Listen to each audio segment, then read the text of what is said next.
Hello, folks. Welcome to Scratch the Surface. I'm EJ Scott. Today, my guest is legendary comic book writer Chris Claremont. He has written all the great X-Men stories, especially in the 70s and 80s. A lot of those storylines are inspirations for the X-Men movies that you see in the movie theaters. But before we get into what we talked about, let me give myself a plug. You can find me on Twitter at EJ Scott and at EJ Podcast. You can subscribe to the podcast on iTunes and iHeartRadio. I have a website. You could also listen to the podcast there, ejscott.com. I'm on Instagram at ejscott1106. And there is a documentary called Running Blind available on iTunes, Amazon, and Google Play. It's a digital copy only. And that is a documentary about me running 12 marathons in 2012 blindfolded. Why would I do such a thing? Well, I am losing my eyesight to an eye disease called choroideremia. And in 2012, I decided to do all that to raise money and awareness for the cause. And you'll get to see in the documentary what I did that year. And it's only $2 or $3 to rent it or buy it, and it's about 30 minutes long, and so you won't regret checking it out if you do. And that's about it. And speaking of documentaries, Chris Claremont has a documentary called Chris Claremont's X-Men on iTunes. I suggest checking that out, especially if you're a X-Men or a Chris Claremont fan. I had a good time with Chris. He was kind enough to let me come to his house in Brooklyn, and we sat at his kitchen table, and we talked for 2 hours about comics and his career. I tried getting some info about his background, like his family and where he's from and stuff like that. He didn't give me too much. I'll let you listen to it and see what he says. But he's got lots of feelings about his career. I mean, what is it, a 40-year, maybe 45-year career in comics? I mean, it's crazy. But it was really interesting to talk with him. I greatly appreciated it. I hope you'll appreciate listening to it. And it's from a couple months ago. It's from April 18th, 2018. Here you go, folks. This is my talk with the great Chris Claremont. Hi, Chris. Good morning. Well, good afternoon. Good afternoon. Thanks. I'm in your home. Thank you for having me in your home. My pleasure. You don't know what kind of creep I am, so this is very... you're taking chances. Well, I have my guardian puppy. Yeah. Who will clearly defend me. Yeah, they're monsters. So you're feeling a little out of sorts, you said? No, just out of sync. Out of sync. Because you were traveling to the con in Sacramento or something? Traveling back and working basically on, coming up on 72 hours with maybe 5 hours sleep. Oh, that's no good. It's an interesting experience. Why is that? Well, I don't sleep well on all nighter on red eyes. Yeah, me neither. And Monday was a busy day, and then Monday night was kind of collapsing, and then Tuesday night was going to be a first good night's sleep, and then we had a puppy emergency. So whatever can go wrong will go wrong. Oh, well, Murphy's Law. I appreciate you still not a problem. Willing to see me, you know. Oh. Is the puppies are okay though? There's an emergency. So far so good. They're good. Okay, that's good. So nothing too life threatening. That's good. Just be careful if something sing out. Watch your step. Okay. How do you like doing all those cons? Do you still do a lot of cons every year? I'm not sure what a lot means compared to like Neil Adams or Michael Golden. Probably not. Yeah. But I try to do a fair number. One a month, couple a month. Depends on the month. Mm-hmm. I mean, in this case, I hadn't been back to Sacramento in a good long time, and it was a remarkably large crowd, and very wonderful. Yeah. In terms of the people themselves, and the disadvantage was cramming 3 days worth of signings into one 7-hour stretch, because it's, for me, I feel bad asking someone to stand and to queue up for 2 hours just to get up to get a signature. So I want to spend some time with them, but of course, the more time you spend, the larger the queue gets. Thank God. So it becomes a challenging circumstance. Yeah. But it's also, I mean, for a writer especially, it's a way of staying in touch with the audience, with the consumer, of finding out what people like, what they don't like, what they're interested in, of promoting new material. In this instance, I am publicizing the first new X-Men story I've written in 3 years, which is exciting. It's You're like, I've been doing this for 40 years. It's not that no, I mean it's the disconcerting thing. It's one thing to say, yes, I've been doing this for 40 years, but the other side of it is the disadvantage of being that associated with a specific product is, from the publisher's standpoint, I am viewed as a known quantity, whereas editors generally like to establish their own reputation by recruiting a signature talent of their own. So, and in my case, it gets really creepy because, by way of example, the last editor I worked with when I was doing Nightcrawler, which was, 3 years ago, I think, wasn't even born until 2 years after I'd left the X-Men the first time. Right. Which is creepy. And then the other side of it is that from a creator-publisher perspective, especially when you're dealing with the X canon, I created a significant amount of it. Yeah. And a significant amount of the I guess A-list characters. Yep. So I have, as a result, very specific visions of who these people are and what they do and where their lives go and how they're structured up, should be structured up.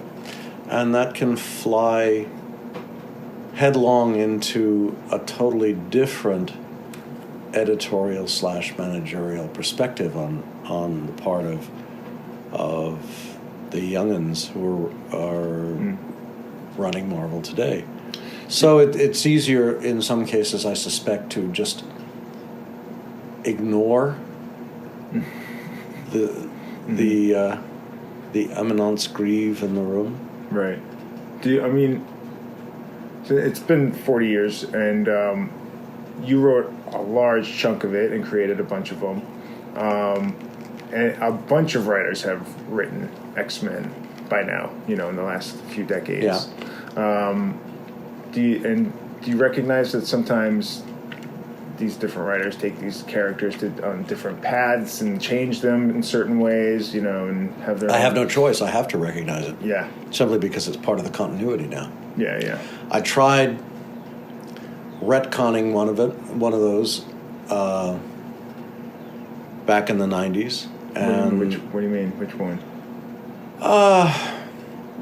No need to go into specifics. It's okay. just a writer had done something with a character that I felt was a total, which was a primal mistake and removed a tremendous amount of storytelling opportunity. Mm-hmm. So the first month when I came back to Marvel that time, I tried to retcon it. Okay. Didn't work.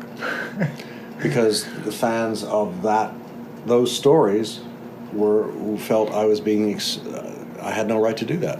Oh, that's interesting. No, it's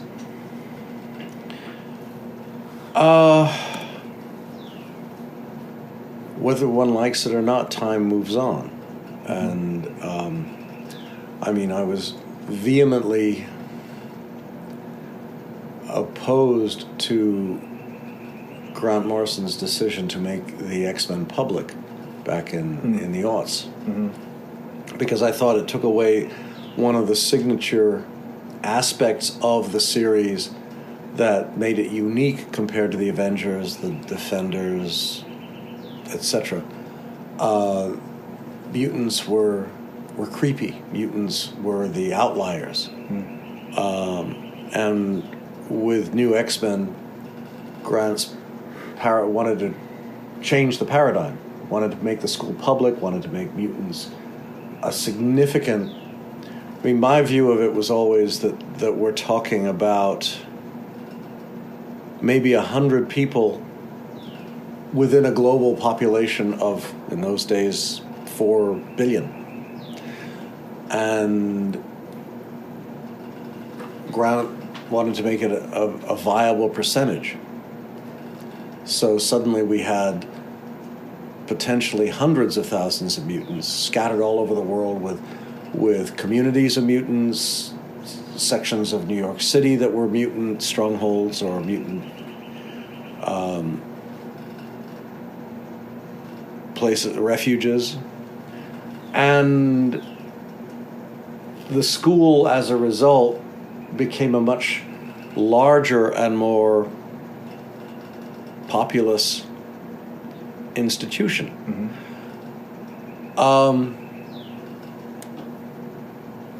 The problem I had with that was that if you take away that special aspect of them, then you have to confront the next question in that iteration, which is, okay, if you have this vast minority of superpowered, significantly physically different beings on the planet who portray themselves as the next step of hominid evolution,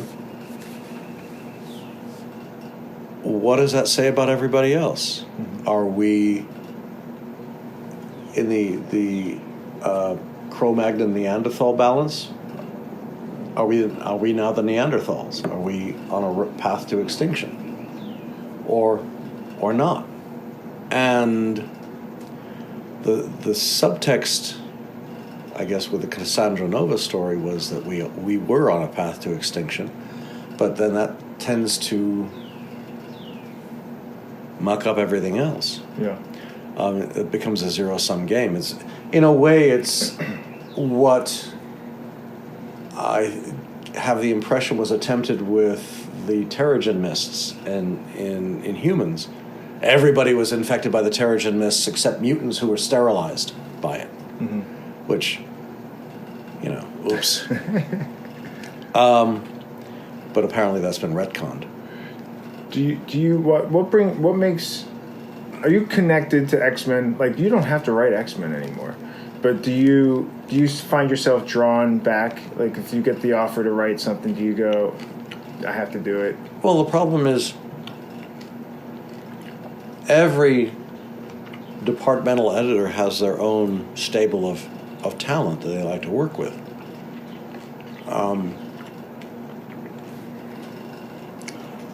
For the last 10 years, Brian Bendis has been the core of the Marvel, around which the Marvel writing community has orbited, in a sense. So he got to define everything from Spider-Man on out. Yeah.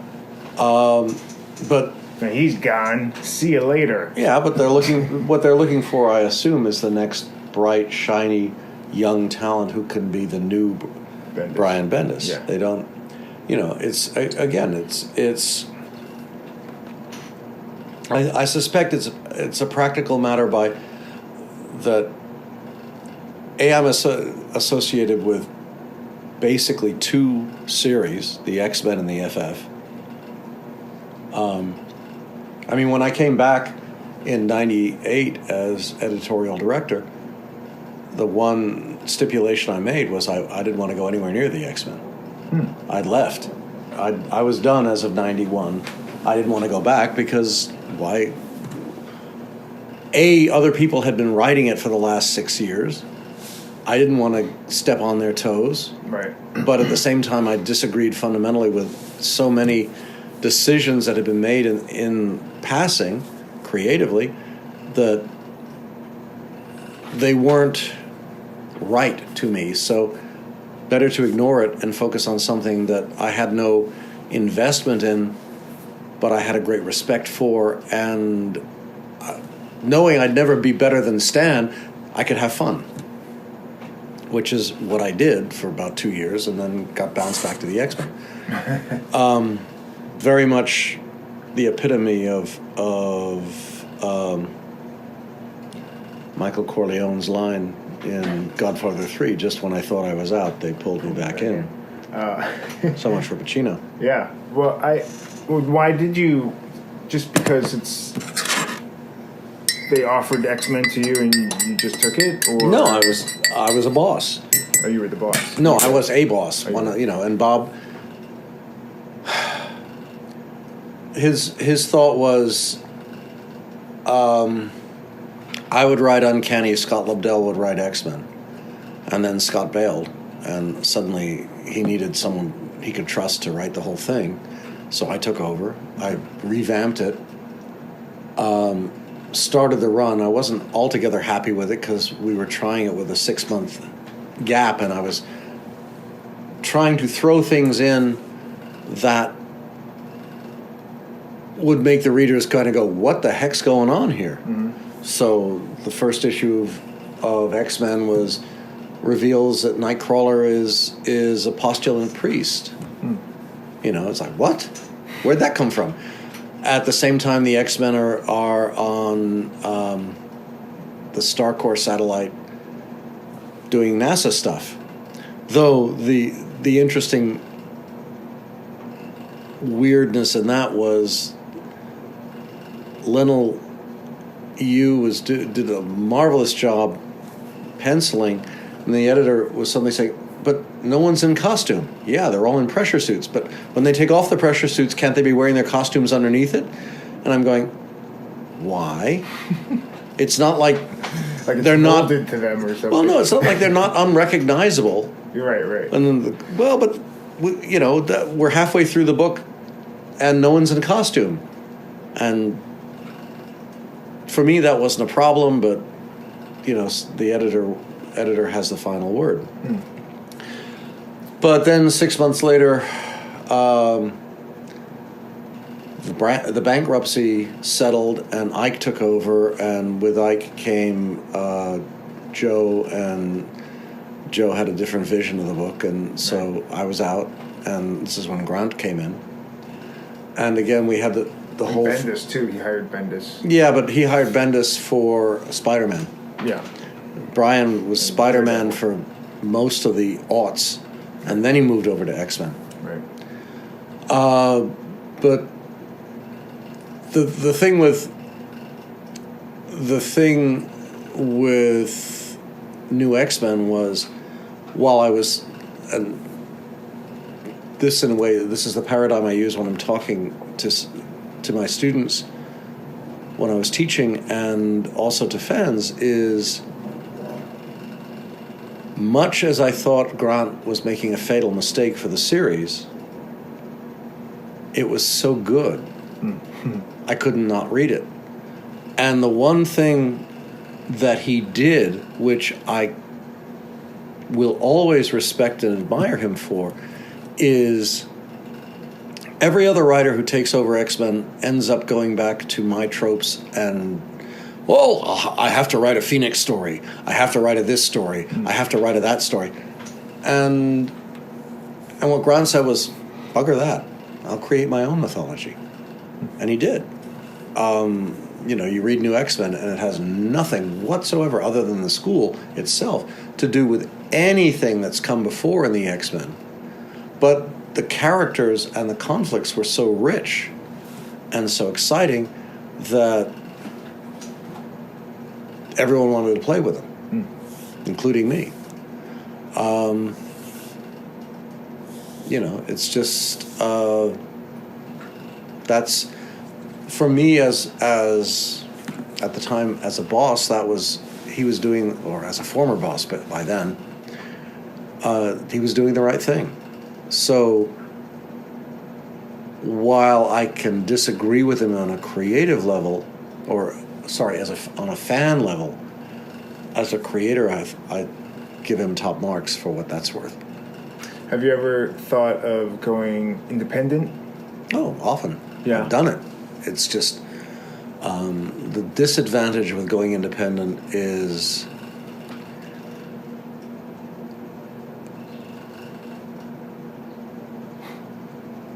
it's a much more interesting and challenging environment. After I left the X-Men the first time, the second time, I sold projects in Europe, a couple of graphic novel series, one to Metal Hurlant and one to Panini, and both companies, the Metal Hurlant project died because they went bankrupt, and the Panini project died because the first volume didn't sell the way they hoped it would, and so the French, it was a team up with a French publisher, and the French publisher pretty much bailed on the project. So what we're left with is one 48-page volume in print, one 48-page volume of complete art with a first draft script, but no one's going to finish it. And the third and concluding chapter was plotted, but the artist got hired by Marvel and never drew a panel. So, and from Panini's standpoint is why waste more money after, why spend good money after bad in something that we're not comfortable with in the first place. Yeah. Have you thought have you thought of like Image or any of those? Yeah, the first thing I did after leaving was set up Jim and Mark and those guys reached out to me to be the first writing partner of Image.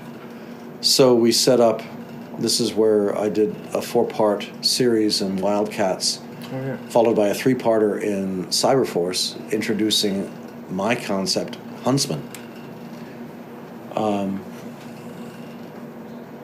And Jim's intention was that would be the first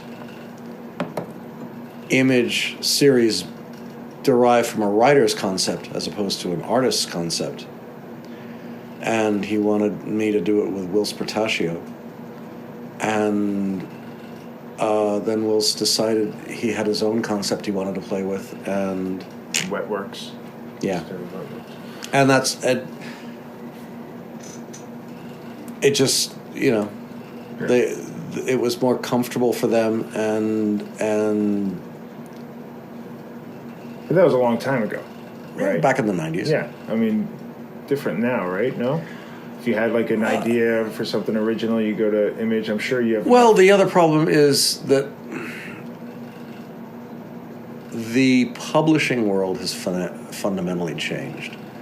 We were talking about doing another Murata, with putting together in my concept of the story. There's one more chapter, which is where she actually returns to Rome, and so I've been looking to see if there's a publisher interested in it for a number of years. We got a kind of a tentative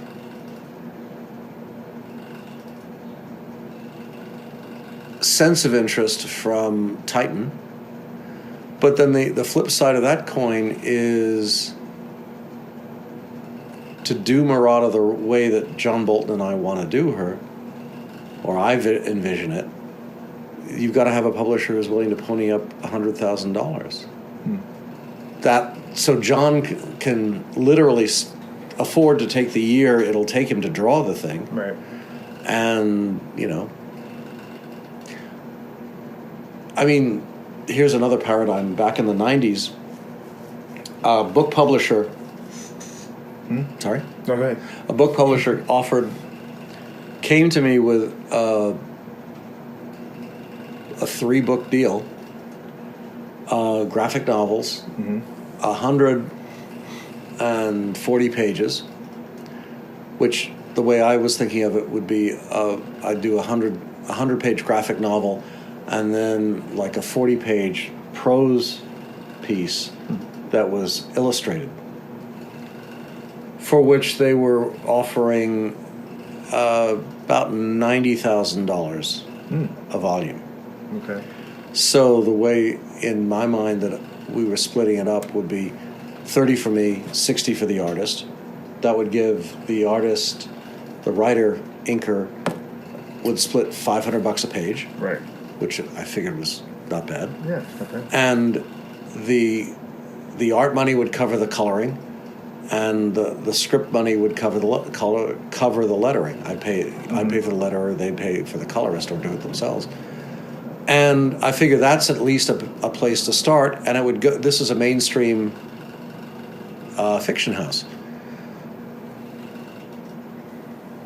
The problem was that in those days, the mainstream Marvel and DC were paying that kind of money up front for art.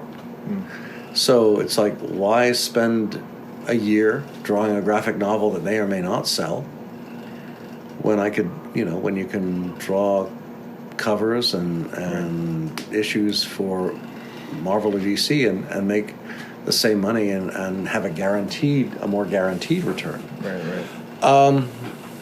So it's, and then, the whole project kind of, the editor responsible for it left the company, and it just kind of fizzled away. So it's complicated. It's always complicated in publishing, because most publishers want things for a relatively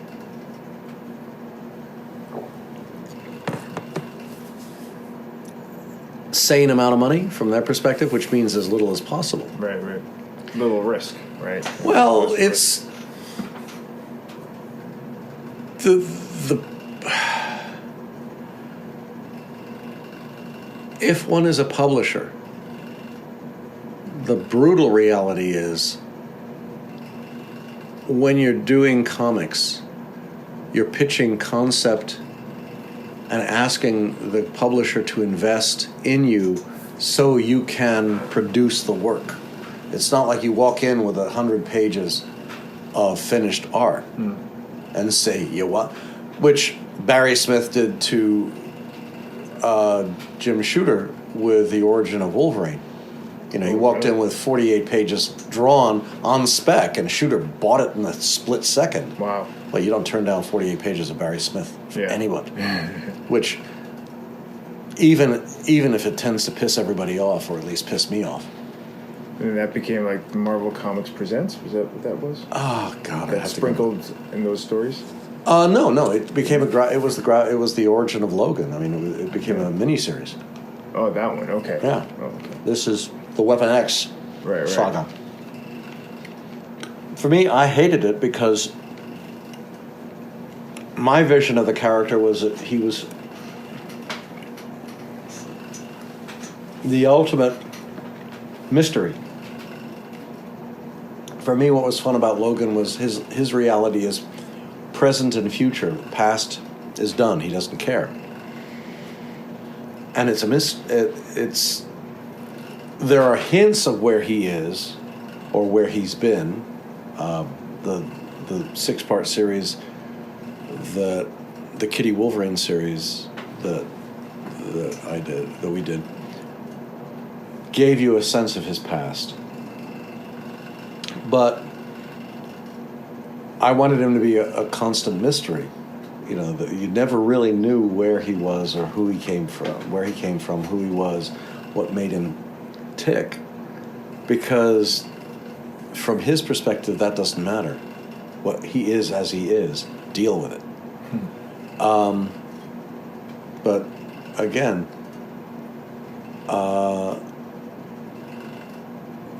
that was the argument I used back in '01 to not do the origin of Wolverine, because it's once you. My point was, once you define the origin, once you say this is who he is, you're stuck with it. Yeah.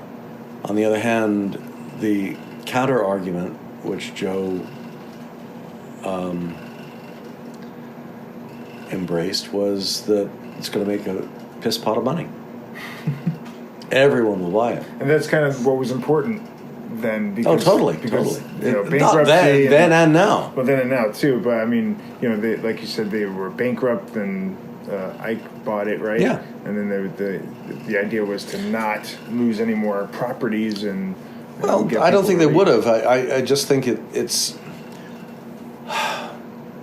the bankruptcy per se had nothing to do with the comics. It had to do with Ron Perlman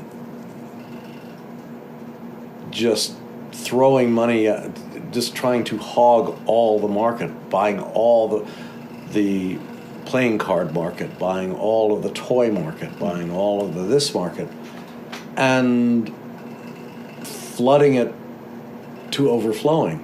And eventually people just said, and went on to something else. Whereas, I mean, my argument was always that, for me, that what I loved about Wolverine was that he was a mystery.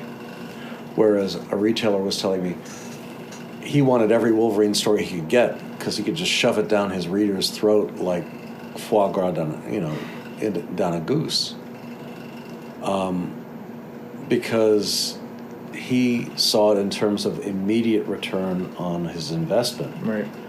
Whereas I kept looking, well, no, we got to look 2 years down the line. We got to, for me, the ideal situation would have been to do a Wolverine graphic novel or miniseries every year and make it really special, make it something that everybody had to buy.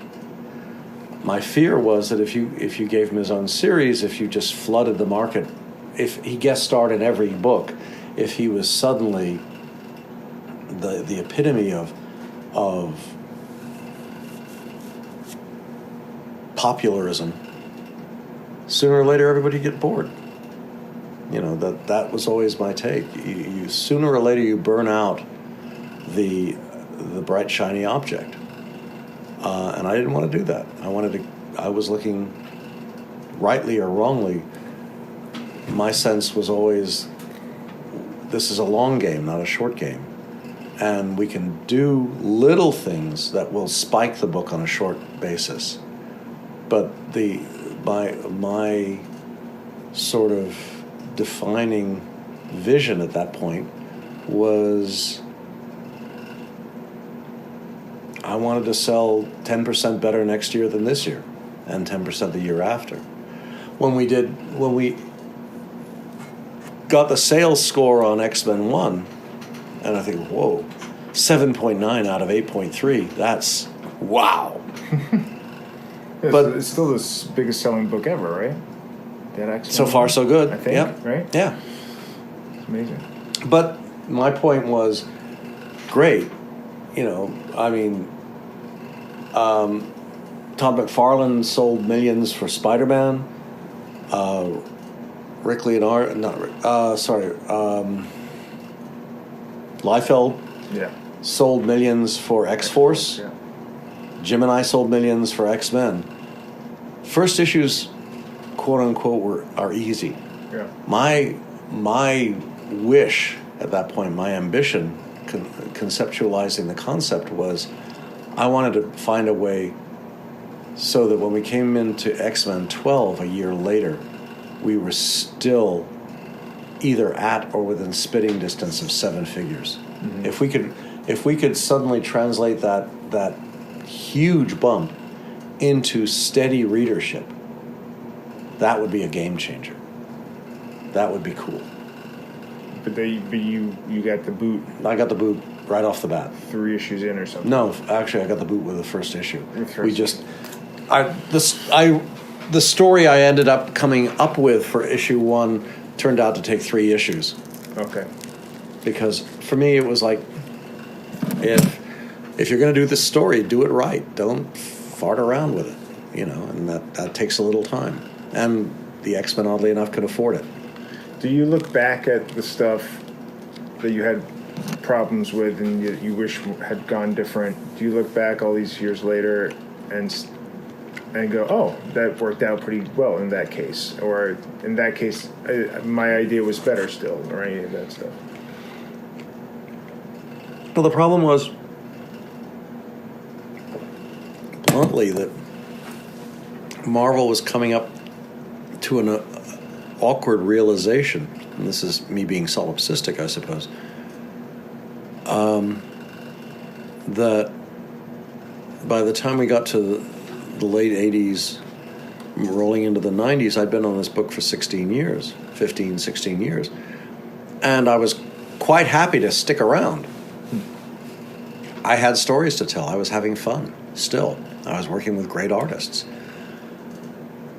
But from Marvel's perspective, a generation of writers had grown up now who'd been reading X-Men and wanted to be part of that, play with that universe. But there was this guy in the way. How do you offer Brian or Joss or anybody X-Men or Uncanny if Claremont's still writing it? And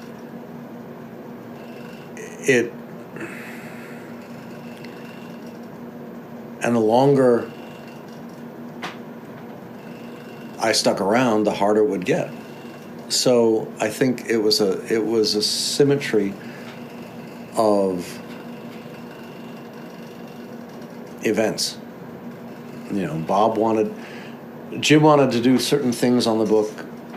Bob felt that maybe it was time for me to step back a little bit. Both of us, amusingly, years later, realized, in retrospect, considering what happened 6 months later, that was probably not the What happened 6 months later? Image. Okay. Well, because Todd and Rob and Jim and Mark all sat down and thought, wait a minute, we just kicked the ball out of the stadium without even trying. And Marvel's keeping all the cash. Yeah. So why don't we see if we can do it ourselves? And they did. Yeah. And Mark's still going strong. As is Todd. Have you ever considered going over to DC? You must have been approached at some point. No, not that often. I mean, I went over in '93 with Sovereign 7. Okay. Which, much to DC's credit, was the first creator-owned series to be fully integrated into the DC mainstream. I mean, that was. I didn't know that. And it paid ferociously well. And we got off to a great start, and then with the 3rd or 4th issue, the market crashed. Oh, really? Yeah. And we unfortunately never recovered. Yeah. Because we weren't. I mean, the problem is that the readers and stores go with established product. You want the Justice League, you want Superman, you want Batman. Right. Sovereign was an outlier. At Marvel, you want Spider-Man, you want X-Men. When I think the surprise from Joe's perspective is, as part of my package, at the turn of the century, when they broke up, when they set up New X-Men and Uncanny, Extreme was the third. But it was me and Salva, and the characters I liked. We divvied up the cast, and I got pretty much everybody I loved to play with. And I think the expectation might have been that the focus would go to the new guys who were cool and not to the old fart. And we turned out to be surprisingly better than they thought. Yeah. And we stuck around for 4 years. But then when Grant left, Joe realigned the X-Men universe again, and Extreme got basically run over by a bus, went away. Yeah. So, and then Marvel being purchased by Disney with the X-Men film franchise locked into Fox was another impediment, I guess you could say, because then the emphasis was on products, on characters, on concepts that Marvel owned completely. Hence the evolution of the idea that the Inhumans were the next step in evolution, not the mutants. And the Terrigen Mist would be this great threat that would change everything.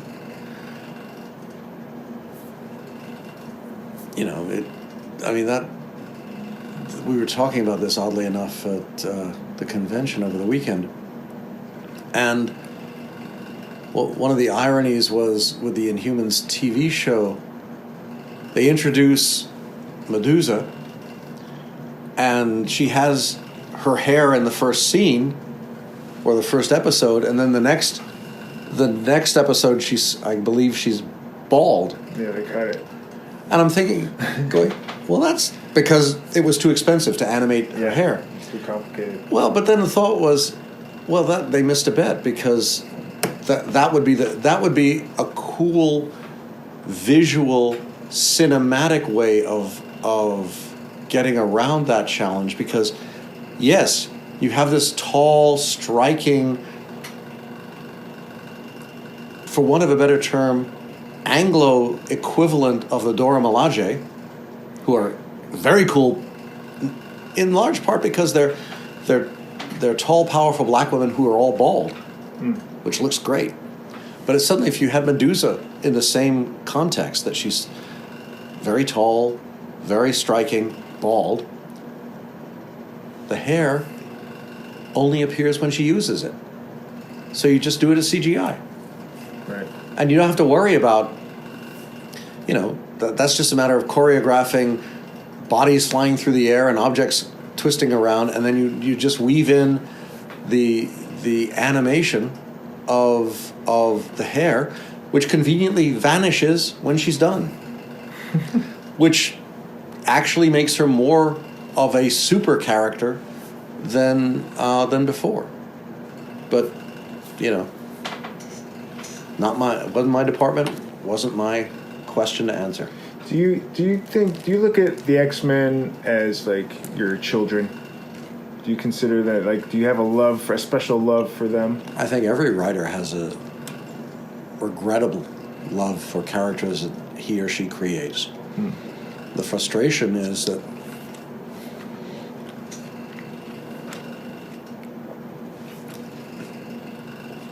all the characters George Martin creates for Game of Thrones are his. All the students that J.K. Rowling create for Hogwarts are hers. Everything that I created for the X-Men is Marvel's, or Disney's now. And so you have to, if you want people to read your stuff or draw it or whatever, you have to kind of play a certain game, right? Well, it's not that. I mean, the paradox and the advantage I have, I think, is that the original run, my original run was long enough, but more importantly, came at a time when comics were trying to be as expansive and inclusive as humanly possible. The challenge today is that you come up with a concept, you come up with an idea, you come up with a pitch.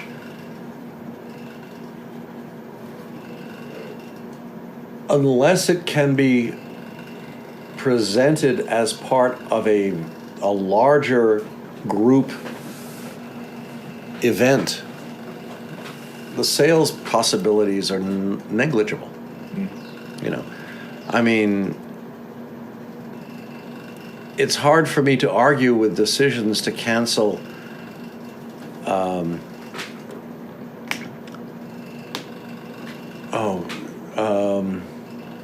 X-Men, the last X-Men I did with the premise of which was X-Men Forever. What would have happened if I hadn't left? But the numbers, by the time we got to the end, were like in the teens. And for better or worse, I come from an era when the rule at Marvel, Stan's rule at Marvel, was if your print run dropped below 100,000, cancellation was automatic. Yeah. You know, so I look at a print run of 10,000, 12,000, 15,000. It's like, what the? That's insane. I wouldn't. It doesn't. You're not even paying the cost of publishing at that point. So the only way to make things work, it seems, is to bind everything together into the larger tapestry. But the problem is, the more homogenous it then becomes, the more boring to me it becomes. So the flip side of it is, well, here, the example is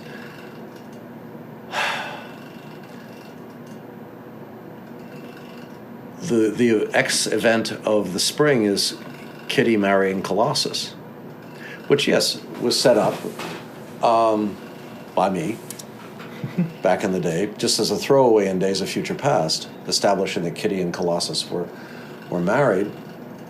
Even though I changed my mind and tried to retcon that out of existence as much as I possibly could towards the end of the run. But the minute you get them married, then you're saying, then we're walking down the path to Days of Future Past. Do we really want to go there? But more importantly, the problem I have is that every other marriage in Marvel, certainly, except for Reed and Sue, has been a disaster. So is this a good thing? I mean, once they're married, what do you do then? Well, Colossus will support her as head of the school. That's nice. But won't at some point down the line they want children? And while, I mean, the event this week in Congress, in the Senate, was Senator Duckworth, I believe. Okay. Just had right. She had a baby. A baby. First senator to have a baby in office. Well, and a double amputee senator. Yeah. So it's like, whoa, that gets really interesting. Yeah. And suddenly the Senate has to adjust for the fact, oh, we're going to have a nursing mom in the Senate. Yeah. Oh, dear. She's in her 40s. 50. Right? No, 50? Yeah. Oh, my God. Well, war has its consequences. You have to stand in line. But the thing that got me was, I suddenly realized, do the maths. I established back in the day, Kitty is 13. Colossus is 18. 5-year difference. Right. Not a big deal. Yeah.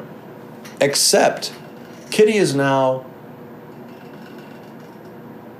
head of the School for Gifted Youngsters. that means she's a grown-up. Yeah. So I figure that means she has to be in her 20s. At least. So if she's in her late 20s, he's in his young 30s, okay, still not a bad, that's perfectly normal. Yeah. Except you then have to factor in everything else. When he was 18, Kurt was 21, Aurora was always, back in the day, I derived her reality from mine, so she's born in 1950, thereabouts. So that means at this point she's a mature woman. Yeah. But Scott and Jean and Hank are older. Or as old. Wolverine, forget about it. But so that means Scott and Jean and Hank and Warren and maybe Bobby, that puts them in their 50s. And then you're talking Tony Stark. Right. And then you're talking Don Blake. And then you're talking the Avengers. And then we get to the elephant in the room from my perspective, which is Reed and Ben. Right. Because Reed was a professor at Empire State University before Pearl Harbor. So now we're talking the FF, realistically, are Stan's age. 80s or 90s. Well, don't you... But then it gets even crazier. Yeah. And they may, Magneto and... Well, no. I cheated with Magneto. Okay. Because when Len was writing him in one of the crossover books, he ended the story with Magneto being reduced to infancy. And ended up in Muir Island, where Moira McTaggart was caring for him. And then the first thing that Dave and I did was we got him out of that box. Except time had passed, but we made him young. So, in effect, we gave Magneto a rebirth. So he had silver hair. Right. He looked mature, but he really was younger than Charlie at that point. Yeah. But that's the I mean, I think one of the pitches might be that the FF, when they bring it back, the reason you haven't seen them for the last 4 years is because they've been in another dimension. Yada yada yada, blah blah blah. And you can that dimension is Fox. Right? But the flip side of the coin was that we've done too many stories where a key element is the fact that Kitty is 13 and Franklin is 6. So if Kitty's 28, Franklin's got to be in college. Mm. And what does that do to the dynamic? That means his sister's got to be in high school. Rachel? Valeria. Hmm. So it gets... See where... This is the slippery slope. Yeah. And at some point, they will probably make an editorial decision, ignore it. Probably. But the problem then is, from my perspective as an old fart Marvel partisan,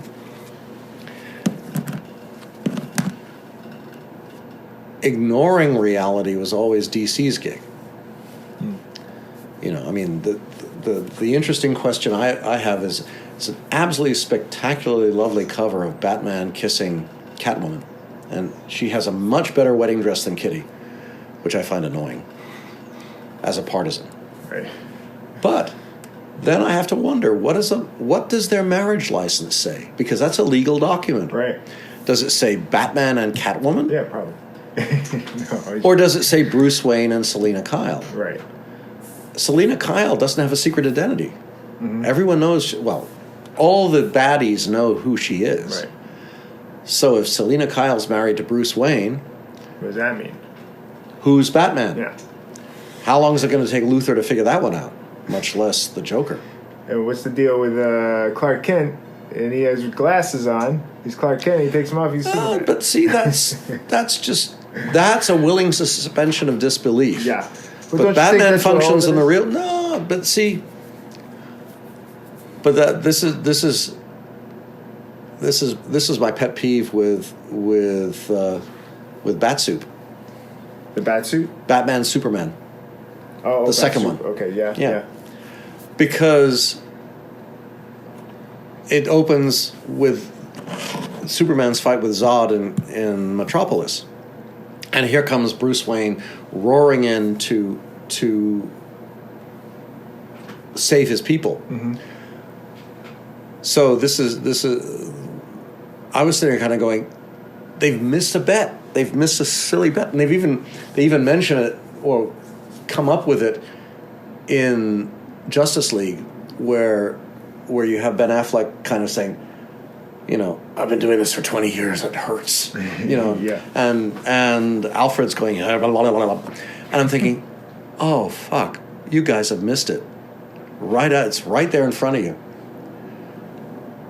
All you had to do was establish that essentially Ben Affleck is Christian Bale grown up.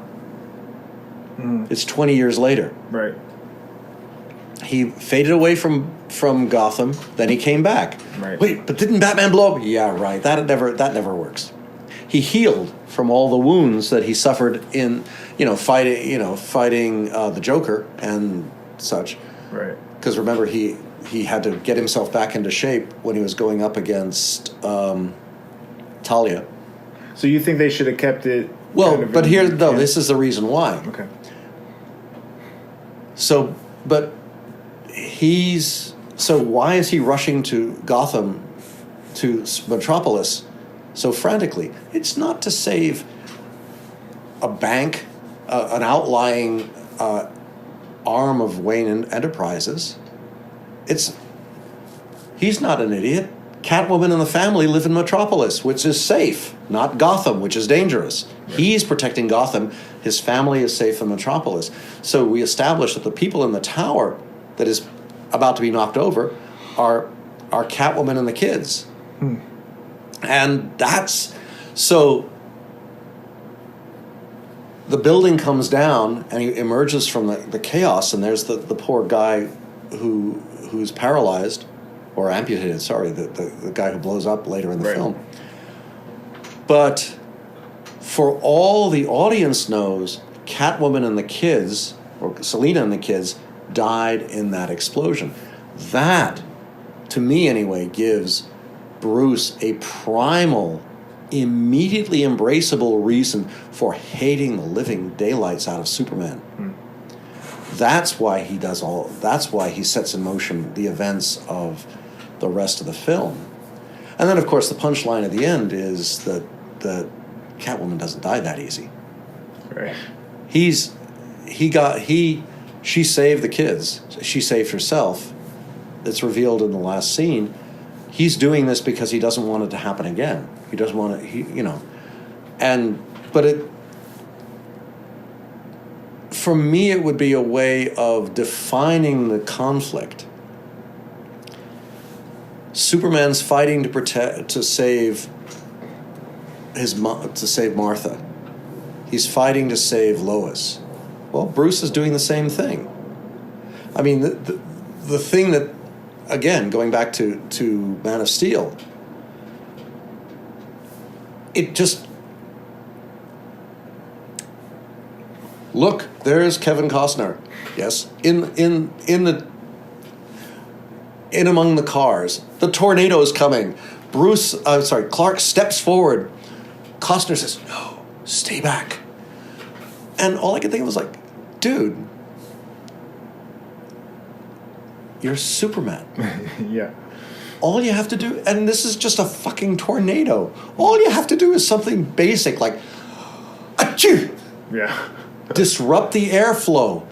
Just do something subtle, and it suddenly blows apart. Yeah. Because to me, Kevin Costner was such his Pa Kent.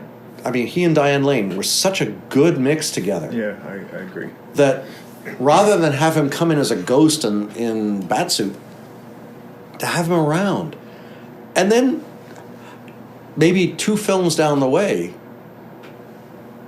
something, this could have been something you could have done in Justice League to really, right. Do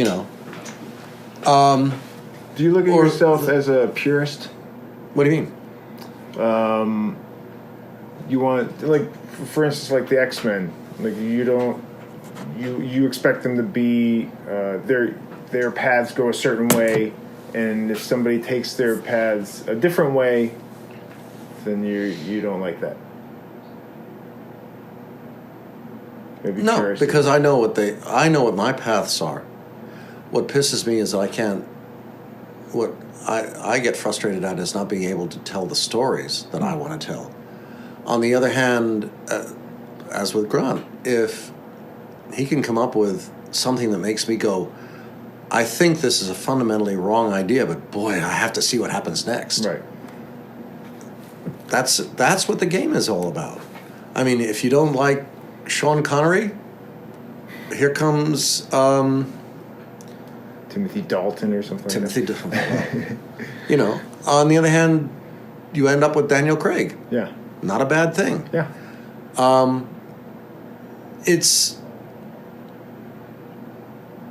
It's all fungible, but the thing is to find a way within that to make it cool and exciting. I mean, to have Pierce Brosnan come in and do his 4 Bond films, and then go out and come in and be replaced by Daniel Craig. But the one constant is Judi Dench. Right. Which I thought was absolutely cool. You know, and well, like those original Batman movies, they had the same Alfred, even though they had different Batmans. Well, until he died, yeah. Yeah. But that's the thing.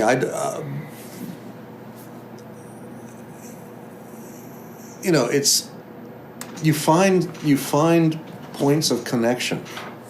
You find ways of satisfying the longtime fans while enticing new ones in. I think the reason what I found in the last 5, 6, 7 years is going to conventions, I'm finding parents coming up with their kids. Except the parents were kids who were reading the book when I was writing the book 20 years ago, 25 years ago, 30 years ago. They're now grown up. But the beauty of my run on the X-Men is because it was defined by the comics code and a different creative perception in those days of how you make comics. It is accessible to a much broader audience, a much more, oddly enough, inclusive audience. Books now are being written, again, as a reader, why do I want to read about Kitty and Colossus married? You know, okay, they're arguing about who does the dishes. Kitty's having a baby. They're raising a kid. But then it's not about them, it's about the kid. You know, this is the problem with Reed and Sue. As soon as Franklin came along, a surprising amount of every issue involved, what do we do with Franklin while we save the world? Right. It's like you watch Walking Dead. That's like on Walking Dead. No, I don't watch Walking Dead. There's like a baby on it, but you have to figure out where the baby is in any given episode. Yeah, but what happens when the baby dies? Does the baby come back as a zombie? Yeah. You know, that's the thing is,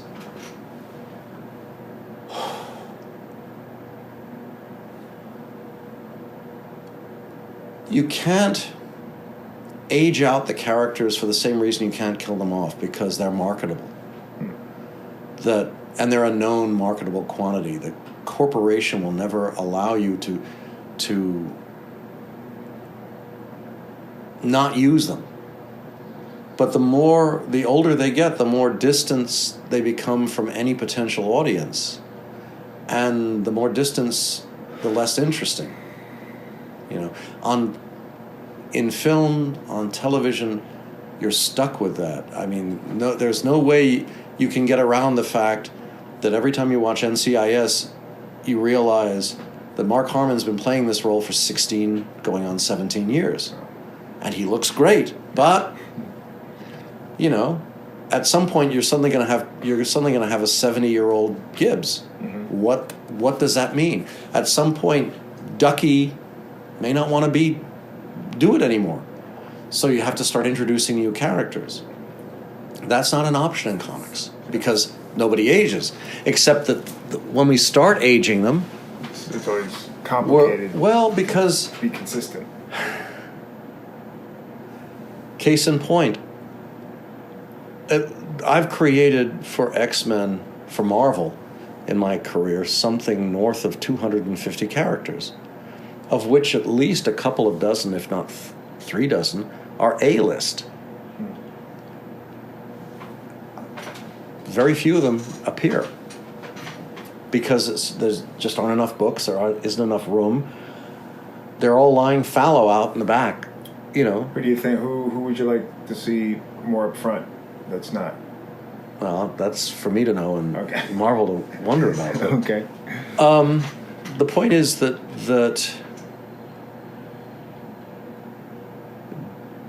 the challenge for Disney is again, the whole point of comics was that you kept creating new material every issue, right, every year, because you didn't want to get stuck in a rut. Every new writer came on to a series and made their mark by creating a new cast, because you didn't want to play with other people's toys and you didn't want to screw up other people's continuity. But Disney's looking at it as this is product that if we exploit it, we dilute the impact. But if we don't exploit it, it loses value. Right. How do we balance it out? So it's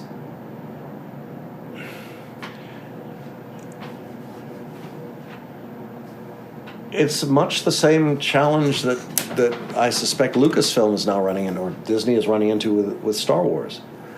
Because you look at the end of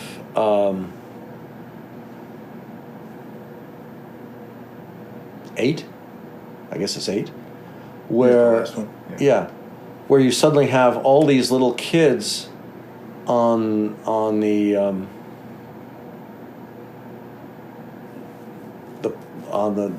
planet where Rin and what's his face were busting something out, and they're suddenly starting to they're pretending to use lightsabers. The slaves, the slaver kids, right? And the next generation. Mm-hmm. But now we're going back to Han Solo's origins. Yeah. And wait a minute, we're talking 10 years earlier than Luke, so we're actually back in the kind of, well, I guess the last days of the Republic. So, but his origin is basically Luke's origin. I wanted to be a starfighter pilot, but I flunked out, or I didn't make it, but I'm the best pilot in the galaxy. And it's like, yeah, dude, I know. We saw that with Luke. What makes you so special? Yeah. But we'll see. Yeah. But I mean, that's the thing. It's like at some point you have to stop going round and round in circles. I mean,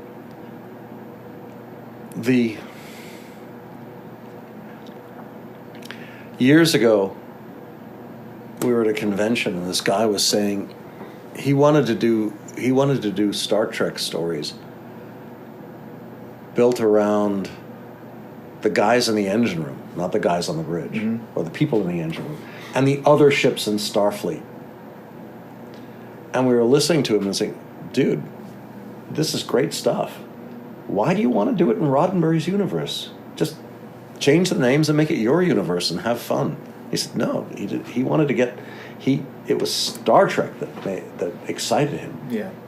But he wanted to come at it from a different angle. The challenge I have is the Empire is huge. It's a galaxy, guys. Far, far away. Well, that's irrelevant, but the point is we're talking 500 million stars. Yeah.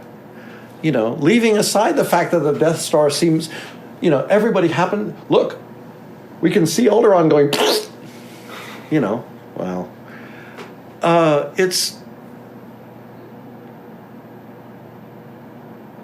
there's so much out there that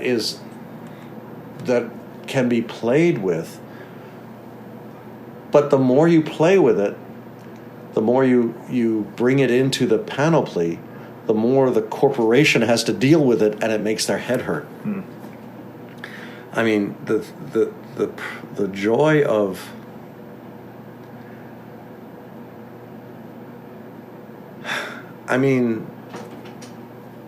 one of the things about looking at Game of Thrones is you look at that map and you think, yeah, but you are aware planets are, what's the word, round? And this maybe we're looking at the, I don't know, the Americas?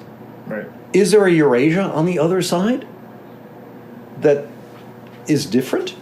Probably. Well, but we don't know. Yeah. We can't know because George has never been there. Yeah. I mean, this is when I did Willow with Lucas. The first thing I did was build the world. This is where this is Willow's town, his city. This is the country. But then I figured, okay, but there's a whole continent. So I gave it, I basically created the reality so that we had different places to go and different people to see and more variety to play with, which you can do in prose really easily. But the minute you try and bring it into, you can do it in comics really easily too, but the minute you try to bring it into anything higher than that, like movies, that's when your head explodes because you've got to come up with a way of bringing the visual to life. Yeah. And that's always the great fundamental challenge. What made you want to be a writer? You always Political theory was boring. Yeah, that's boring. And oddly enough, it paid better than acting. Yeah, because you wanted to be an actor at one point, right? I was an actor. You were an actor. Yeah. But like I said, writing paid more, which is unheard of. Yeah. Do you wish, any part of you wish you could gone back to acting? Oh, sure. Or yeah. I still have my SAG card. Still get screeners? Yeah. Yeah. Still get residuals, too. Yeah. No, I'm sure if you accept the premise that there are other dimensions, I like to think there's one where I became an actor. Mm-hmm. And hopefully did well. Who the heck knows? But I am what I am, for better or worse. The trick is to find a way to keep on exploring, keep on playing with the reality, keep on trying to come up with something new and exciting, a new way of telling stories, a new reality, which so far so good. It still seems to be going strong, and to find a way to define things that is not mutants and not Marvel and not, for better or worse in that respect, Disney. Right. But I think every writer faces that challenge. That's why George has been working on other projects. That's why I assume J.K. Rowling has been scripting the Mysterious Beast series, and then did the 2 mysteries that she did, which were to prove that she can do other stuff, yeah, and to make the readers kind of go, surprise, gotcha, that's what we do. We tell stories. And my frustration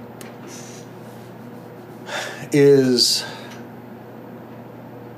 working for Marvel at the time I did, working on the X-Men at the time I did, was a very indulgent and spoiling reality because I got to work with some of the best artists in the business. And once you've been dancing along the top of the heap, it's hard to be satisfied with anything less. Yeah. It's not because the artist may or may not be as, Todd Noak may not be Frank Miller, but that in no way lessens Todd Noak's ability or his talent. It's just a way of finding stories that bring it to life as eloquently, which is fun. But the challenge in working with comics, if you aren't a writer artist, is you've got to find a partner, and then you've got to find a publisher who's willing to front you. And if it's either Marvel or DC, you've got to play by their rules. And if you have something that you can pitch to Image or to Dark Horse or whomever, then you have to find a way to balance the story itself, sustaining your reality while you're telling the story, and hope that you have the sales to justify it at the back end. There's a documentary on you on iTunes now called Chris Claremont's X-Men. Were you excited to have a documentary made about you? Oh, sure. Or, I don't think there's anybody who isn't. How'd that happen? They approached you? They called up and said, "Hi, we want to do a documentary. Would you like to be interviewed?" I said, "What the hell?" Do you think it came out good? Is it pretty... From all I've been told, yeah. Oh, you didn't watch it?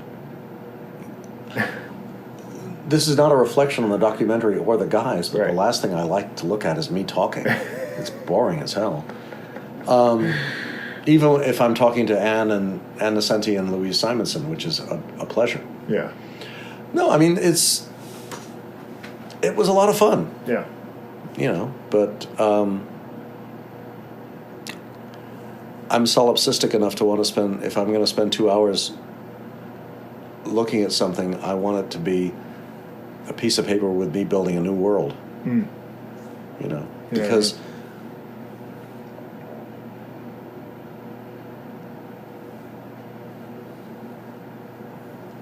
it's like I had and have a lot of hopes for the Gambit movie. Yeah. Because that was the deal came together based on my screen treatment. We'll just have to wait and see. Do you like Channing Tatum as Gambit? That was the rumored casting. Oh no, it's not rumored. That was finalized 4 years ago. Oh, okay. The problem has been finding a story that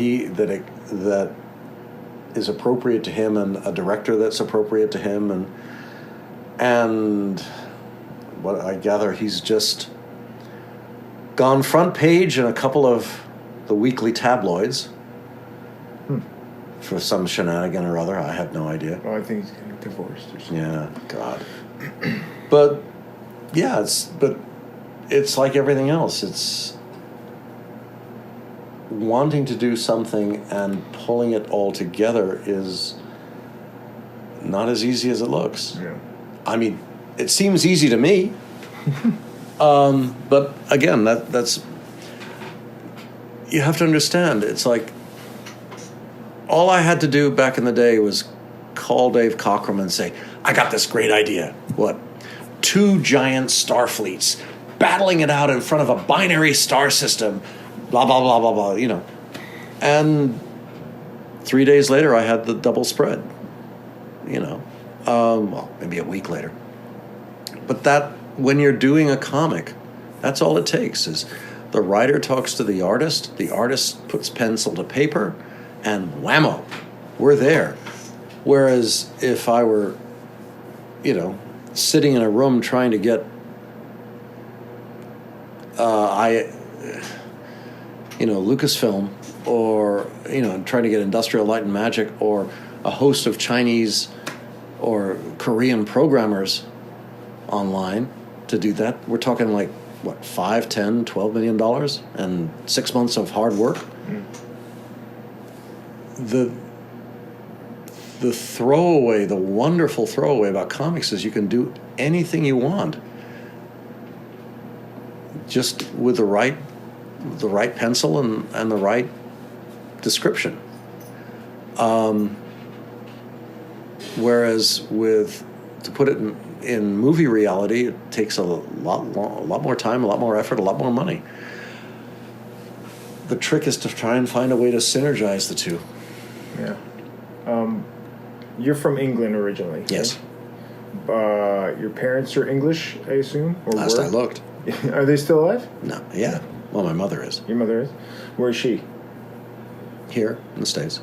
She's in the States. Do you see her often or ever? Yeah. Once in a while? Yeah. Holidays or something? Not quite that formal. Are you an only child? No. How many siblings? Enough. Enough siblings? Was it like 5 or something?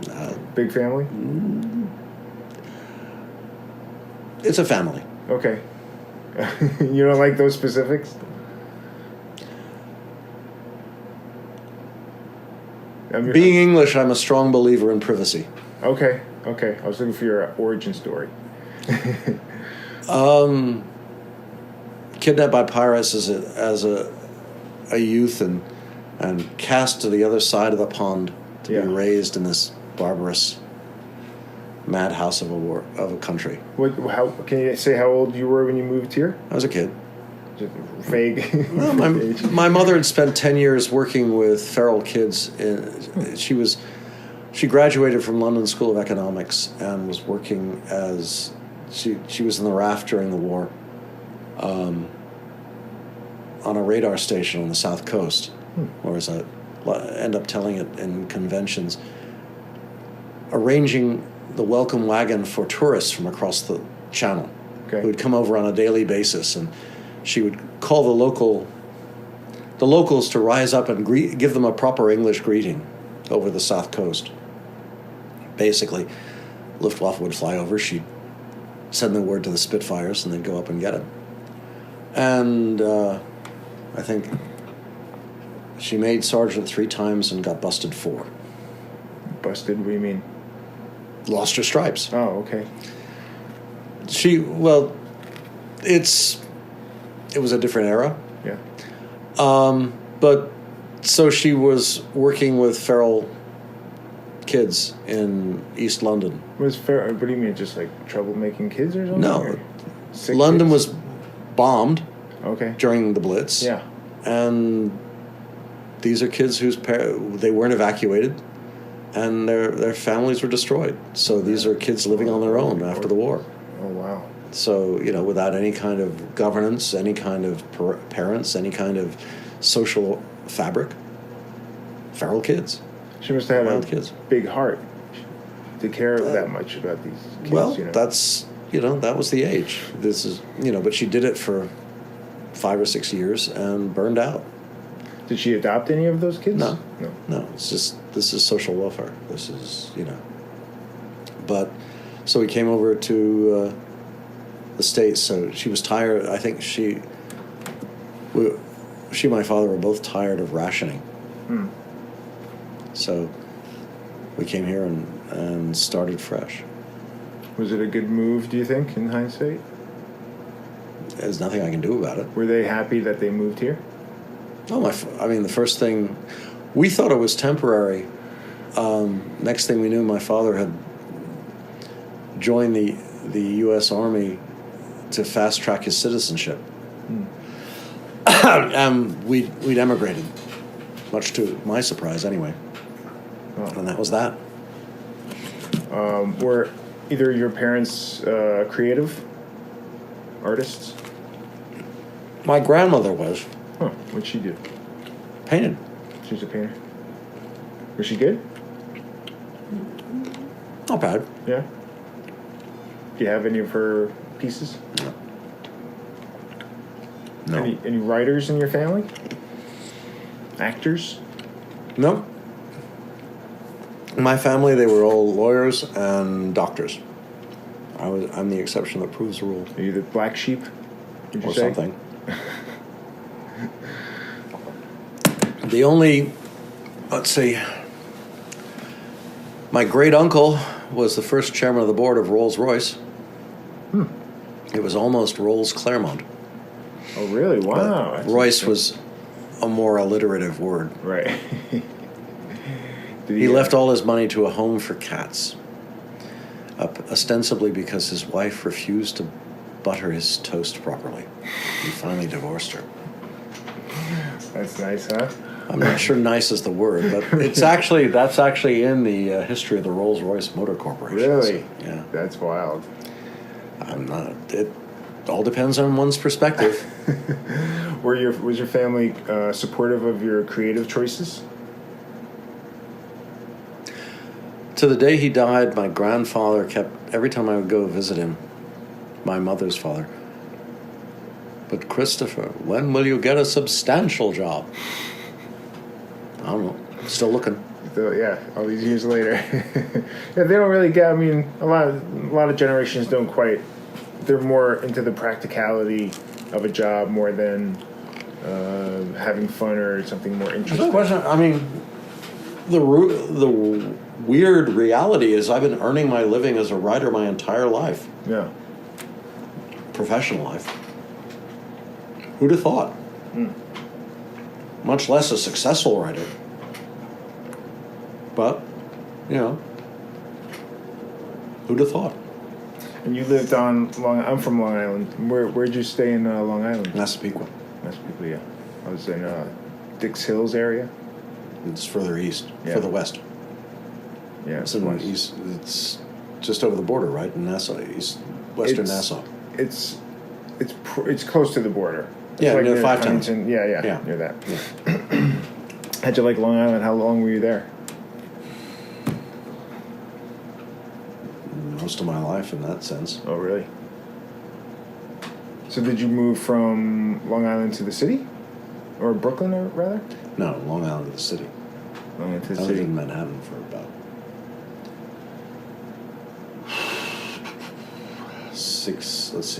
73 to about 12 years. 12 years. And then to Brooklyn. So you've been here, you're a New York guy. Yep. Really, I mean, the majority of your life. Well, this is where the work was. Yeah. Have you ever thought about moving elsewhere? I never had a desire to live anywhere near LA. Yeah. And I didn't really see myself working in the film industry. Yeah. I was happy doing what I did, and quite frankly,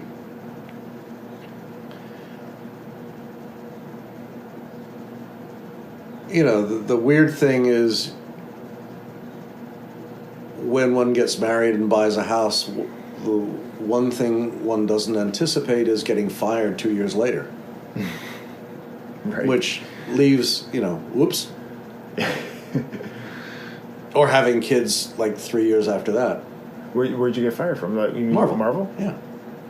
You got fired? I thought maybe you just got fired from a book.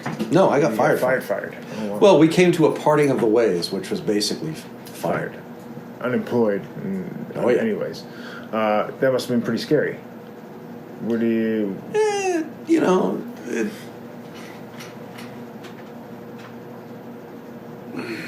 No? Were you pretty... I was pretty angry. Yeah. I don't think there was time to be scared. I was just so pissed. Yeah. On the other hand, I had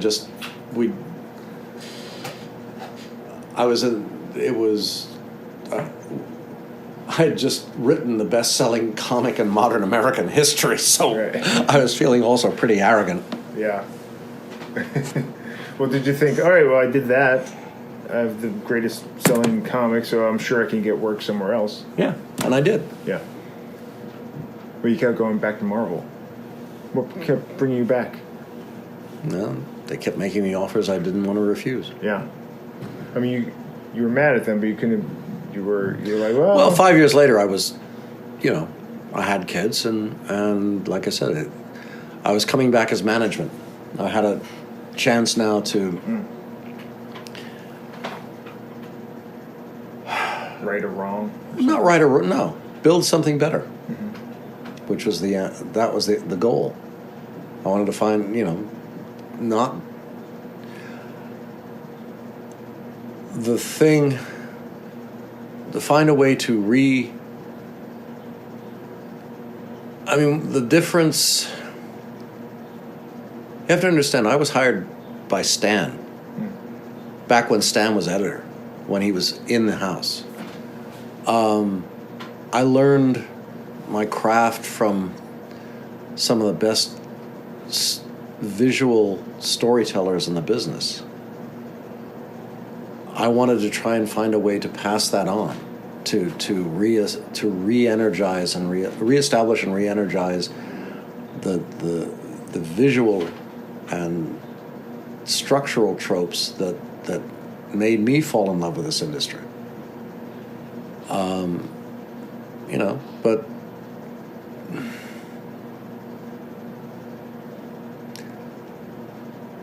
the industry had changed significantly from the time, even from the time I left in 91 to the time I came back to Marvel in 98.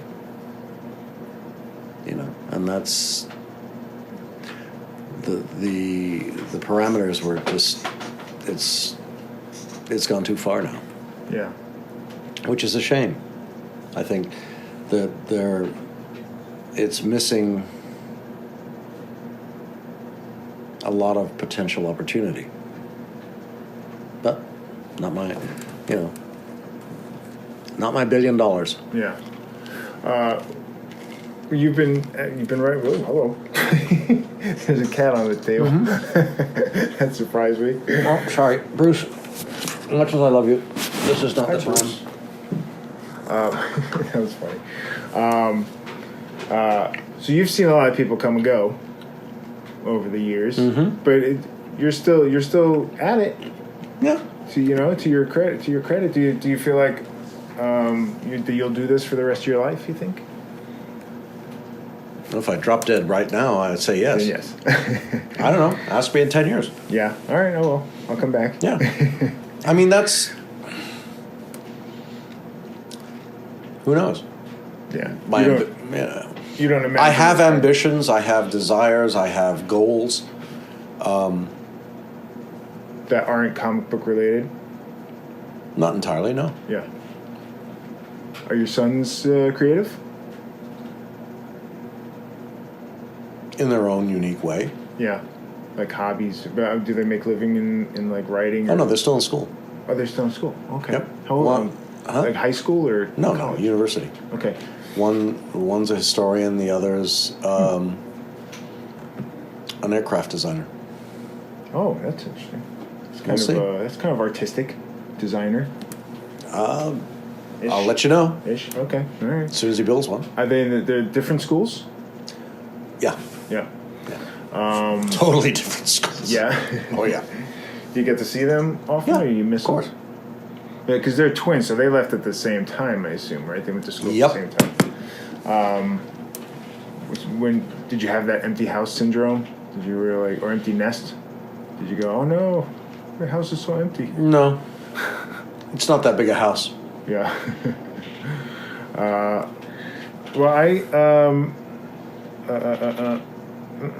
Well, it's interesting. I didn't know this when I watched that documentary that you started the first crossover event at Marvel. Oh, God. Yes, we did. Do you regret doing that? Very much so. Really? Because it was a ferocious success. Nothing is as tempting as success. Yeah. Because now they do it all the time. Exactly. Yeah. Yeah. No, it's not special anymore. Yeah. Yeah. It's no secret. The problem was when we did the massacre, it was basically sitting around spitballing ideas, and then like Walt Simonson walks by and says, "Hey, this sounds cool. Can I guest star? Can we do it in Thor?" And suddenly it involved the Thor frog, which was weird, Right. but fun. Yeah. But that's it. The massacre came out of the desire. We realized we have too many mutants. Right. So we wanted to get rid of a That's bunch. because you created 250 of them. Yeah, we tried to kill them off because it's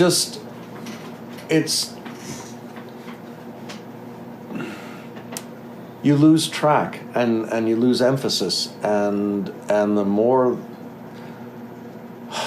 things have no meaning. So we figured, okay, we'll do this really badass thing, and it didn't work because people began bringing them back. I mean, here's an example. When I was doing Extreme X-Men, back in the day, I'd done the Marvel graphic novel was God Loves, Man Kills, the X-Men graphic novel, which... Pretty classic story. Yes. So in Extreme, I decided the time had come to do a sequel.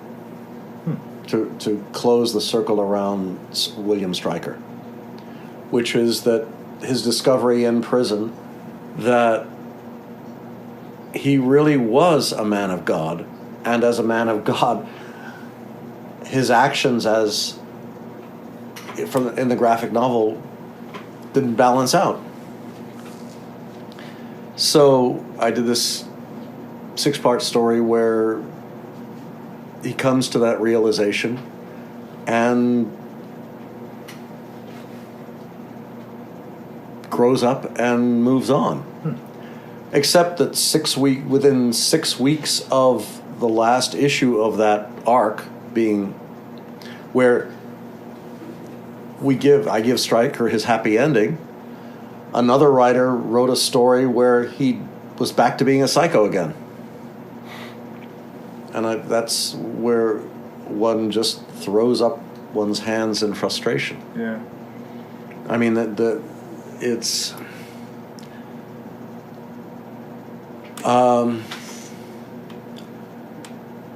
when Extreme was canceled, Igor Corday and I were offered the opportunity to reboot Excalibur. Yeah. And my idea was to do it building off of Igor's life experience in Sarajevo in the 90s, to do it on Genosha, to do an arc, a series set on the site of our equivalent of the Holocaust, the mutant Holocaust, the island of Genosha wiped out by the Sentinel, the giant Sentinel. Yeah. And I figured it was not going to be a ferociously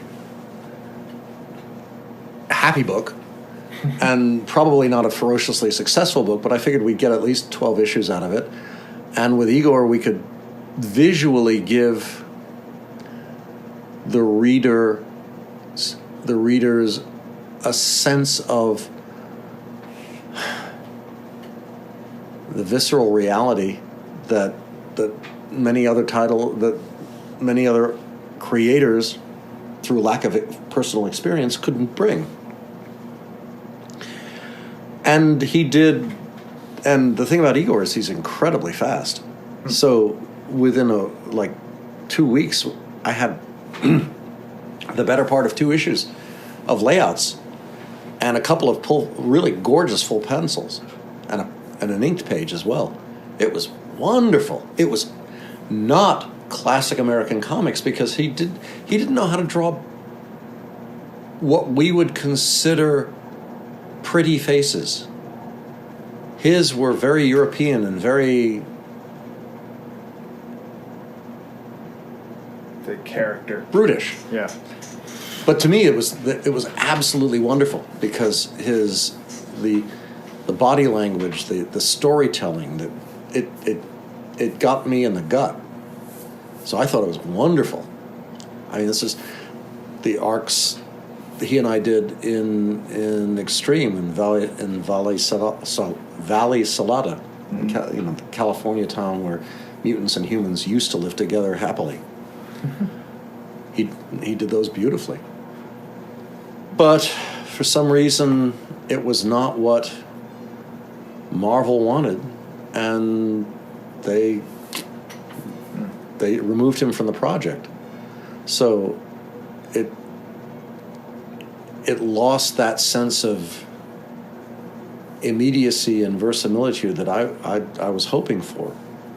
It wasn't bad. Yeah. It but it wasn't what I hoped. That's the compromise you have to face when you're dealing with a corporate structure, is that you're always obliged to someone else, and there's nothing you can do about it. Yeah. When you're working like as an ensemble, there's lots of compromise, right? Mm-hmm. Especially when you're not in charge and stuff, right? Even when you are in charge, it Yeah. doesn't mean that there's any less compromise. It's just on a different level. Yeah.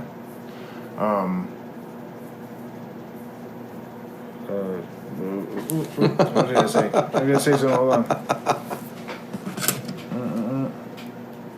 It's gonna be brilliant. Oh, was your dad a doctor? Yes. Okay.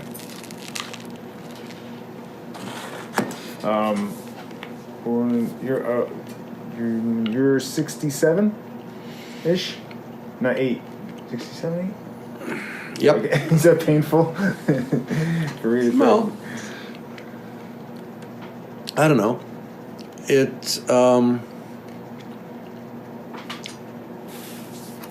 If I ever, again, ask me in 10 years. I'll let you know. I'm going to ask some questions that my friend Tommy wrote me. Okay.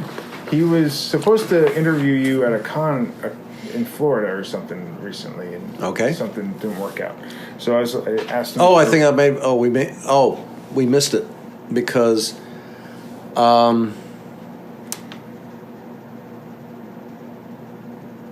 there was something happened and I couldn't go. Yeah. So I said, any questions? I'm interviewing Chris. Do you have any questions? Mm-hmm. He gave me 3 questions. Okay. These will be for him, for Tommy. What inspired you to highlight the female foursome of Psylocke, Storm, Dazzler, and Rogue so brilliantly in the late 80s, early 90s run of the Uncanny X-Men, post-fall of the mutants? Who's Psylocke? Psylocke, Storm, Dazzler, and Rogue. It was something that was never done in such a way to date. It was super interesting and made them much more A-list than previously. They're cool characters. Yeah. I would have included... Betsy is there. Psylocke, sorry. Yeah. Yeah. I mean, that's basically it. That was one of the things I felt was so frustrating with Apocalypse, the film. Because Olivia Munn, I have to say, I took one look at her, especially when she said she loved comics.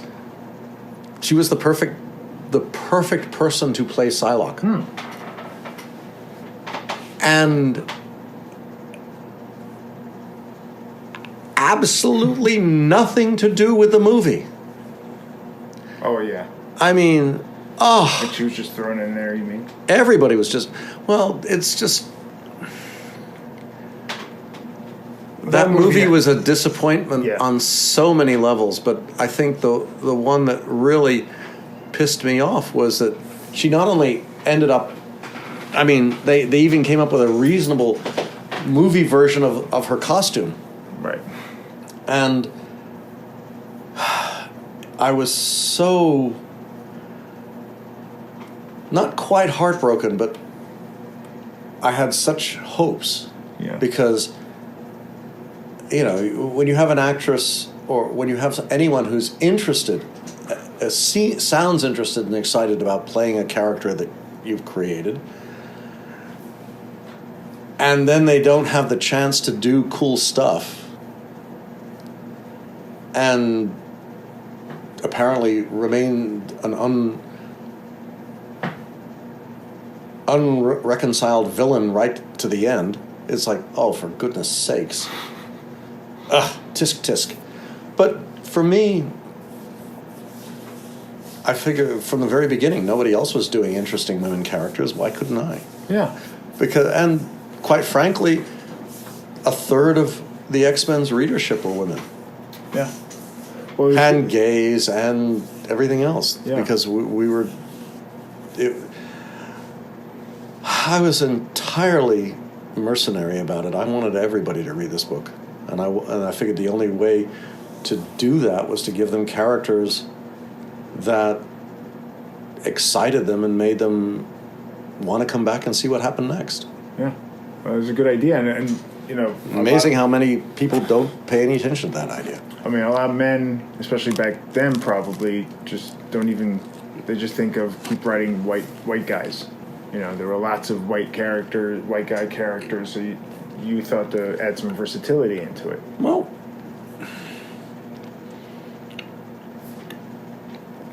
because if for no other reason than, excuse me.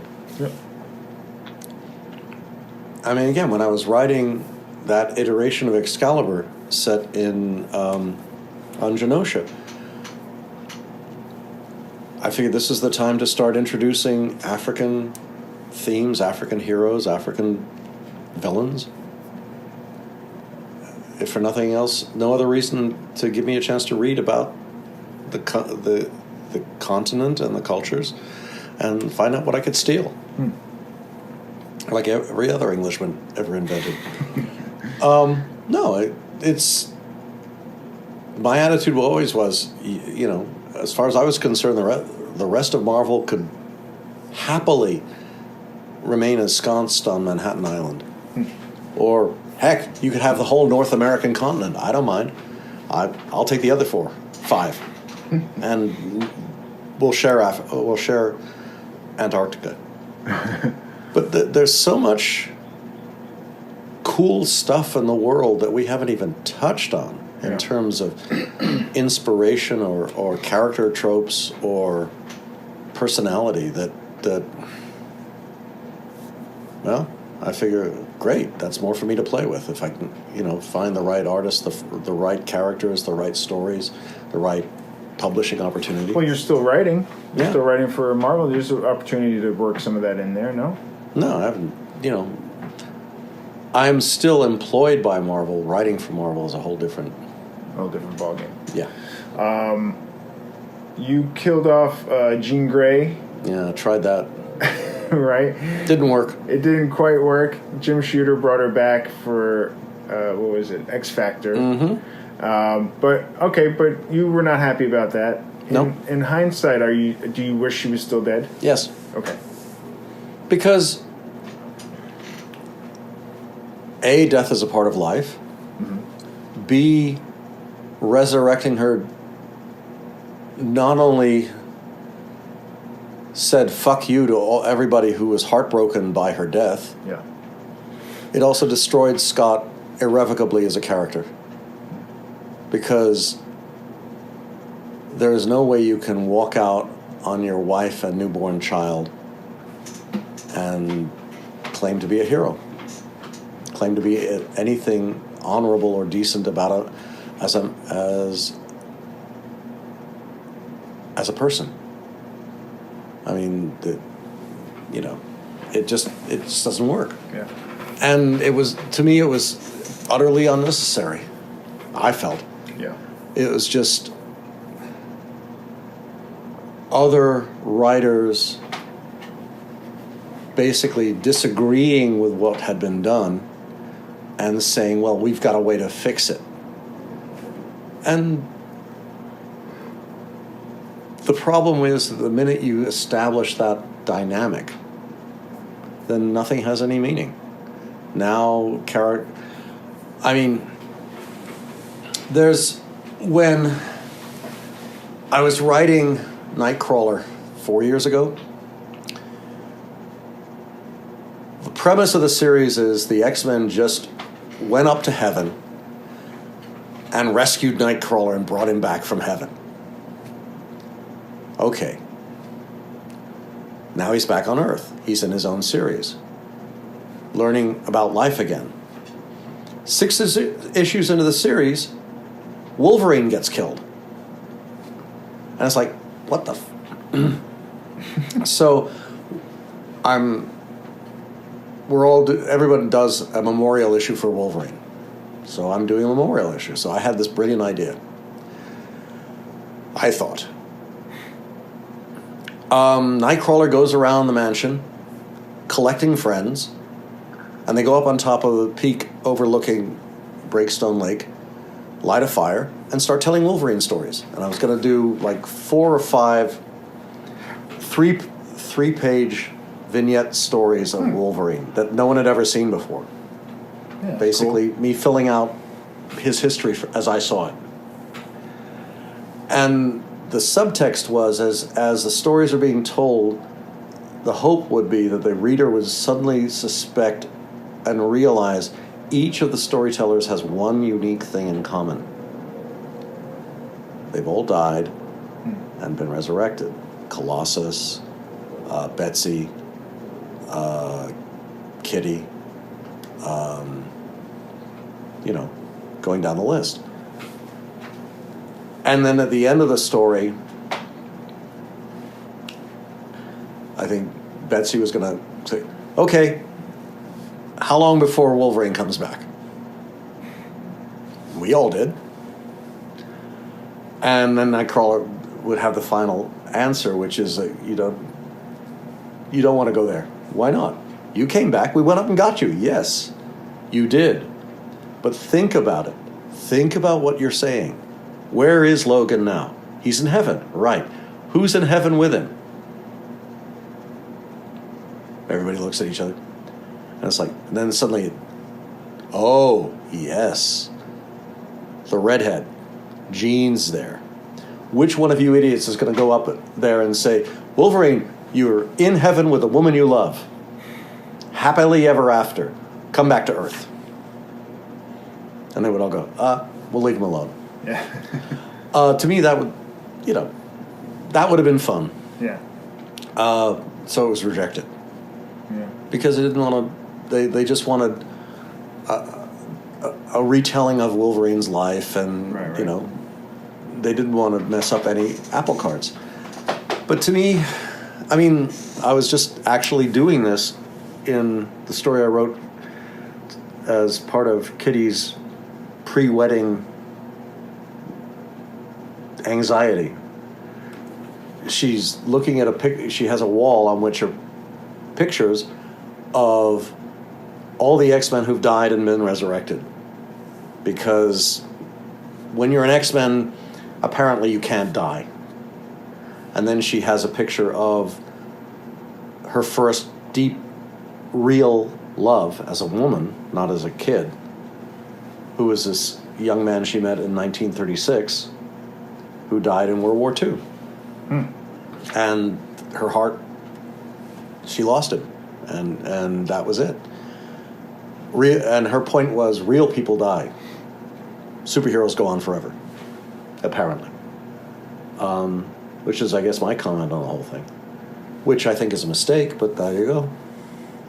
Do you have a collection? A comic book collection? Do you have stacks and boxes and... No, occasionally, I've had too many basement floods. Oh, really? And ruined comics, stuff like that? You'd be amazed. Yeah, I bet. That sucks. Well, Yep. do you have anything left? Do you have anything? Yeah, some. A few things? Yep. Do you have, like, artwork from some of your books? Some. That's cool. Hung up or in storage? Both. Both. Oh, that's nice. All right, question number 2 from my friend Tommy. Did you have free reign trust from Marvel to expand the X universe in such a way that brought on titles such as Excalibur, The New Mutants? Did you have to pitch those ideas hard? No.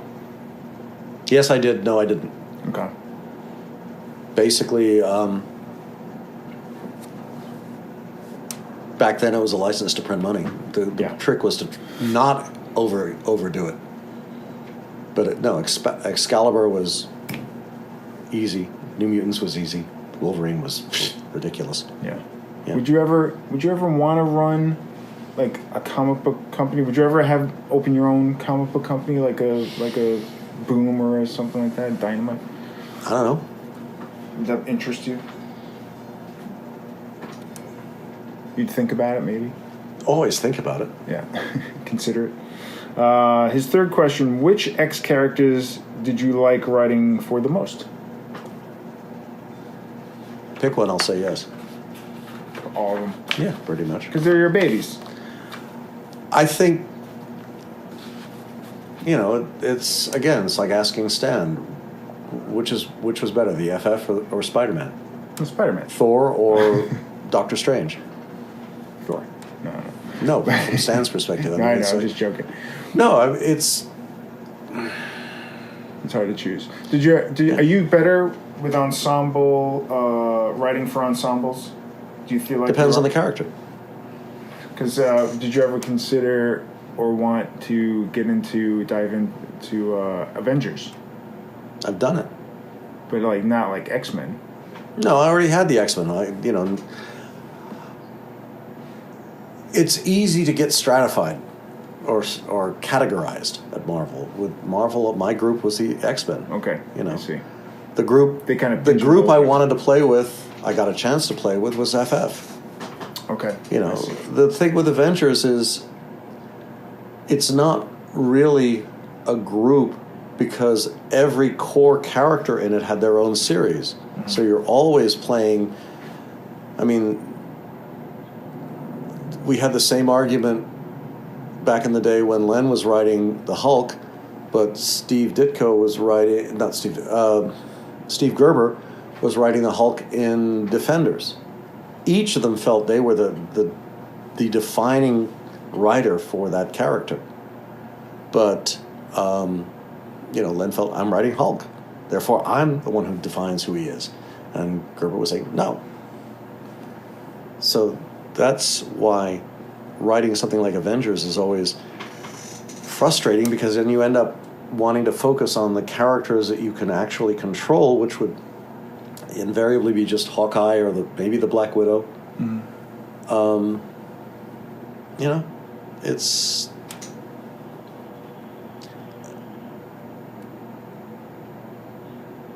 the X-Men was a unique. I mean, it was an utterly unique and irrepeatable. Pardon my pronunciation. That's all right. Reality, because I got the chance to take over the series when it was brand new, with the second issue. Just everything seemed to line up. Yeah, it was perfect. Mm-hmm. And that's the kind of thing that can never happen again, because they've been around too long. Yeah. Yeah. Well, Mr. Claremont, thank you for your time. You're very welcome. You are working on other stuff. Should you want to plug anything? Like keep an eye out for certain things in the future? No. Nothing. Not right now. One quick question. What's your writing process like? Do you do multiple rewrites? Do you have cards that you hang up on billboards, anything like that? Yes. All the above. All of the above. Whatever works. Whatever works. All right. Mm-hmm. That's cool. Well, thank you very much, sir. You're more than welcome. And I appreciate your time, and I appreciate you're going to sign some comics for my charity stuff, and I appreciate that as well. Yep. Thank you, sir. There you go, folks. That was my talk with the great Chris Claremont. Thank you so much, Chris, for taking time out of your schedule. I know when we talked, you were super tired from all the traveling you did, so I appreciate it. And thank you to your wife, Beth Fleischer, for helping set it up. I appreciate that, too.